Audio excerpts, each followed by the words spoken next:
እኔ እንደው የድንግል ማርያም ሕፃን ከመሆን በላይ የምፈልገው ነገር የለም። የእሷ ልጅ ሁኜ አድሎኝ ተገንቶ ነው። እነዚያ መለኮትን ዳሰው አቅፈው አጥብተው ያሳደጉ እነዚያ እጆች የሚያበሩ እጆቿ አዋን አግኝቼ እጄን ይዘው ጎትተው ነው። እግዚአብሔር የሰጠን እድል ነው እኮ እንደውም የድንግል ማርያም ልጅ መሆን የእሱም ትሕትናው ነው።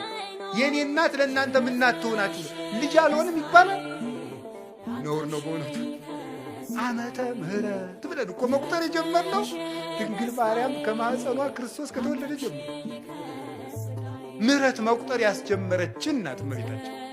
አንዱ ሔዋን እኮ ፍዳ መቁጠር ነው ያስጀመረች።